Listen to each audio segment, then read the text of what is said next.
اچھا مشاہد صاحب، پاکستان میں 8 فروری کو الیکشن ہے، جو بھی پارٹی جیتے، چاہے وہ پی ٹی آئی ہو، پی ایم ایل این ہو، پیپلز پارٹی ہو، اس میں نہیں جاتے، جو بھی عوام جن کو جی ووٹ دیں گے بالکل. وہ الیکٹ ہوں گے.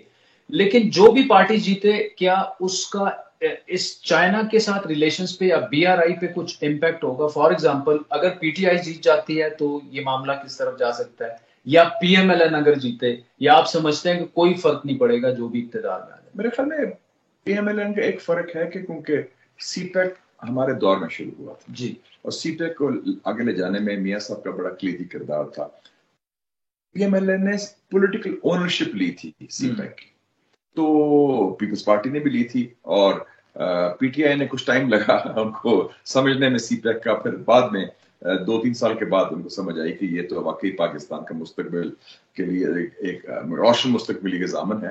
تو میرے خیال میں جو بھی پارٹی آئے گی وہ اس کو آگے لے کے چلے گی، کیونکہ اور آپ کے پاس کوئی اسٹریٹجک آپشنز ہی نہیں. وہ تو چائنا ہی آپ کے ساتھ جو آفر کر رہا ہے نا، باقی تو آپ کو کوئی ایسا آفر نہیں کر رہا، اور ویسے بھی وہ ہمارے ملکی مفاد میں ہے. تو چائنیز تو اس ایشو پر نیوٹرل ہیں، وہ تو آپ کو پتا ہے اندرونی معاملات میں جی، اس کانفرنس میں بھی بار بار یہ بات انہوں نے کوئی مداخلت نہیں کرتے، کیونکہ ان کو پتا ہے کہ ان کے تعلق ریاست کے ساتھ ہیں اور عوام کے ساتھ. ٹھیک.